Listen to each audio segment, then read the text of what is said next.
People whom you love are not easy. Transform yourself in such a way. Being in your presence, unknowingly, their cup will turn around.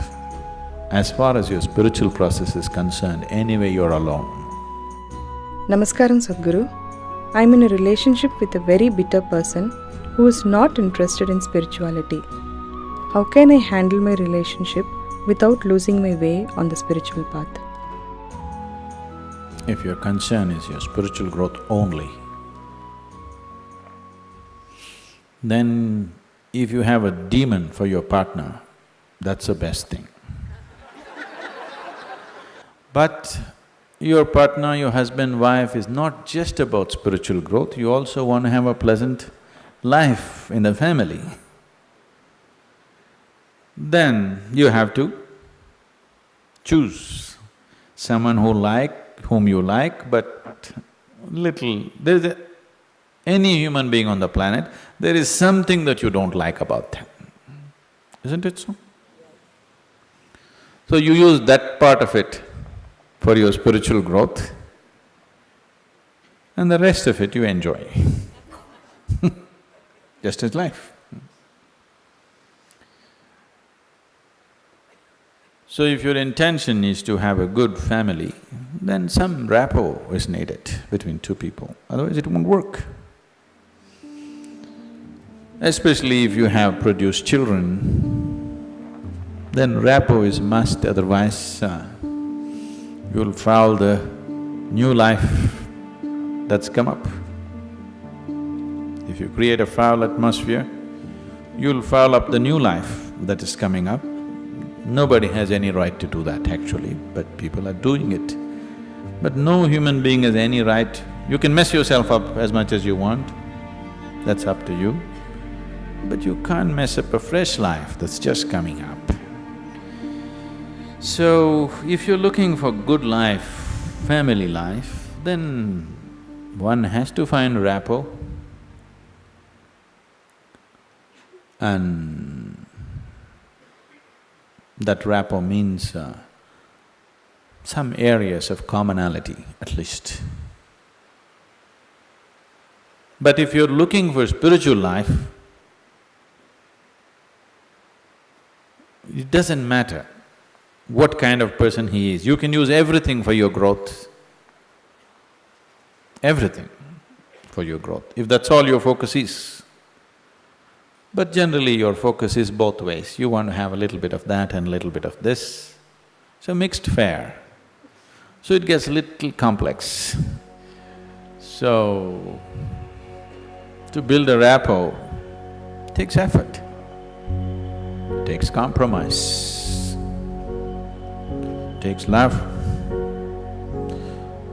endurance. Takes endurance, you know. Somebody is constantly like this, you want to build rapport with that person, but you don't want to go his way. That takes lots of endurance. Yes or no? People whom you love are not easy. So what can you do? One thing is to transform yourself in such a way, being in your presence, unknowingly, their cup will turn around. Just yesterday, you know, the other day I just went out in the rain, I went out and it started raining and I was carrying both my India phones because I was expecting some calls and I mean, one is India, one is Europe, one is America, 3 phones I had. One I had in my jacket, other in my trouser pockets, and by the time I got here it got wet and both the phones just burnt up. Then people around me were telling me, Sadhguru, why carry 2 phones? Now we can have 2 SIM cards in one phone. If you hold it like this, you can speak on the India SIM card. If you turn it around, it just shifts into the other SIM card. You don't have to switch anything, just this way it handles one SIM card. If you turn it around, it handles another SIM card. You have to become like this. I was very suspicious of this phone, I didn't get it, but but you must become like this. If you wish to take people who are around you with you, if you want to walk alone, it's very easy. If you want to take people with you, then it takes a considerable amount of effort. When Gautama was asked this question, is it better to walk alone on the path or with a companion? He's not like me, he's dry. He said, it's better to walk alone than to walk with a fool. He's not saying don't walk with anybody, he's not saying don't have companions, but he said it's better to walk alone than walk with a fool. Because they can drain you, they can take such a lot of energy and time, and you don't know, they may be stronger than you and they may take you their way than you taking them your way. There's every possibility, yes? So, I won't say what Gautama said. All I am saying is, it doesn't matter how you walk, as far as your spiritual process is concerned, anyway you're alone. Nobody is with you. It's only the bodily process, the material process of life, which you can share with people. You come alone and you go alone, isn't it? Even if you have a twin brother or a twin sister, you still come alone and go alone, isn't it so? So when it comes to the spirit, anyway, you walk alone. So don't mix that up. So that part of it you handle well. The material part of it, according to your capability, to what extent you can do it, you do it. They come your way, it's wonderful. If they don't, it's all right, don't grudge them.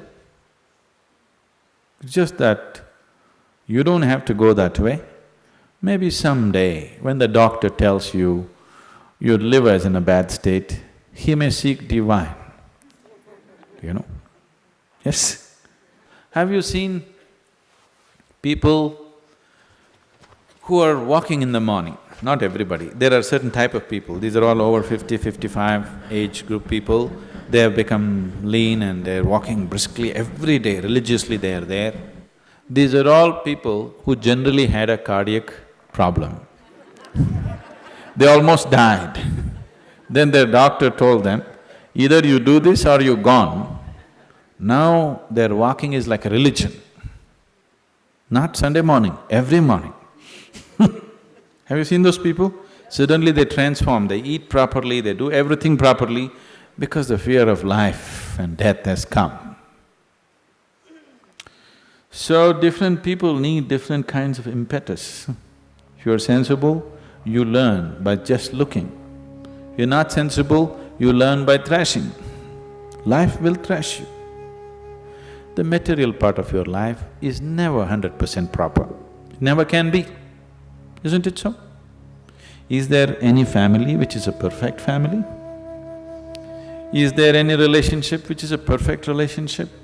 Is there any business which is a perfect business? Is there any career which is a perfect career? There is no such thing, don't seek that. Your life will become wasteful and fanciful if you seek such things. They all happen to the extent you're capable of handling them, that's all.